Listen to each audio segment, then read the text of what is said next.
Hey everybody, this is Mac with Mac's Tutorials, and we are finding slope by using math. This is version C. We've done a version A, B, and I have a video explaining all this.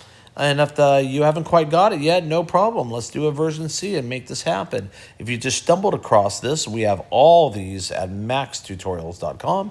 And if you go there, you'll find all these videos. And I love it when you like and subscribe and you leave notes for me or you ask questions. I'm always wanting to help.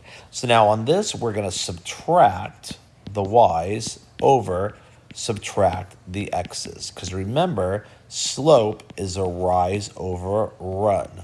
Okay, and the y's go up and down, and the x's go left and right. So we're just going to find out how they change. So to do that, there's subtraction problems. The numerator has to be a subtraction problem. The denominator has to be a subtraction problem.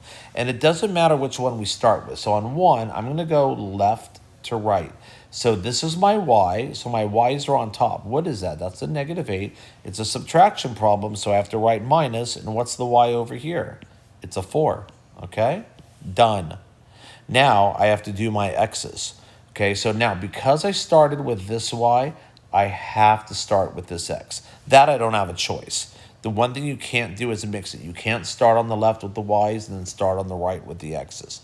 Okay, you can start on the left, or you can start on the right and the right. Okay, so 3 minus 11. I'm going to get my handy-dandy blue pen and go add a line, change the sign to both of these.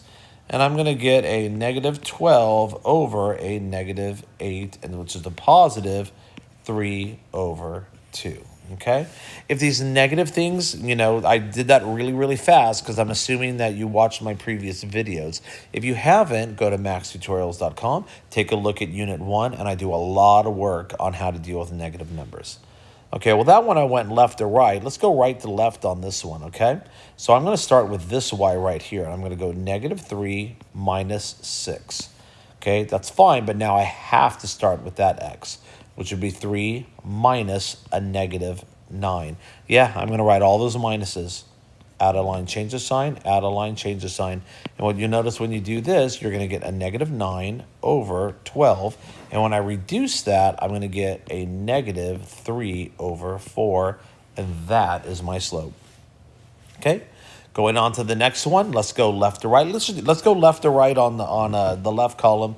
Let's go right to left on the other one. It really doesn't matter. You do whatever you feel comfortable with, okay? So I'm going to go left to right on this one. So I'm going to start with this as my y. I'm going to go 10 minus a -8, which means I have to start with this as an x, which is going to be -4 minus 8. And I'm going to go add a line, change the sign, add a line, change the sign. When I do that, I'm going to get an 18 over a -12.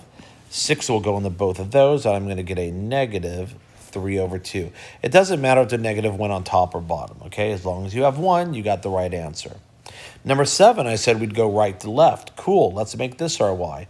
Let's go 7 minus a -5 over 10 minus 2. Okay, add a line, change the sign, add a line, change the sign. And we are going to get 12 over 8, which will reduce to 3 over 2. Okay? Moving forward a little bit more. Now on this one, on this column, I said we'd go left to right. So let's go ahead and use that as our leading y and go 7 minus a -5 over, I have an x here, 1 minus a 9.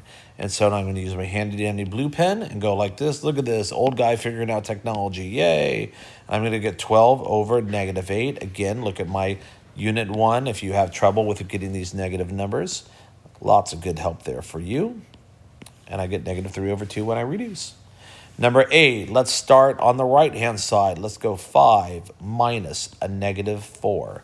Then I'm going to go here and I'm going to go 6 minus a -6.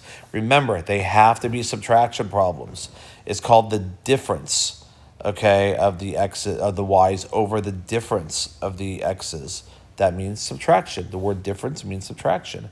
And here I'm going to get 9 over 12. Well, that's easy. That's just going to become a 3 over 4, right? Ooh, that looks like a 9. Let me do that 4 a little bit better. All right, I got 4 more and then we're all done. So here we go. We're going to go left to right. I'm going to go -11 minus a 1 over, that's what I led with. And now I'm going to go here, -2 minus 4. Now, when I go add a line, change the sign, add a line, change the sign, I'm going to get a negative 12 over a negative 6. Negative divided by a negative is a positive. My answer is 2. Can I circle and be done? Yes, I can. But I do like it when you write them as fractions, okay? I think it'll help you, all right? So now here I'm going to go right to left. So I'm going to use that as my leading y. I'm going to go 3 minus a negative 9, which means that's going to be my x, which is going to be 13 minus a 5. I know I'm going pretty quick here, but this is version C. You guys are smart. You can hang. Here we go. So 3 plus 9, 3 plus a positive 9 is going to be 12. 13 minus 5 is going to be an 8. They're both positive, and that's going to reduce to a 3 over 2. That is your slope. And the last two, I'm going to go left to right on this. 12 minus a negative 6 over, if I start on the left, I got to start on the left here. That's the only thing you really have to keep consistent, okay? Add a line, change the sign, add a line, change the sign. And I am going to get an 18 over a negative 6, which means a negative 3. So can I leave it there? Yes, but I do like it when you do it as a fraction, okay?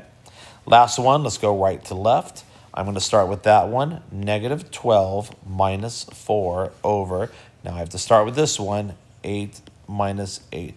Do you notice that I don't care about y1s and y2s and which is my y1 and what's my y2?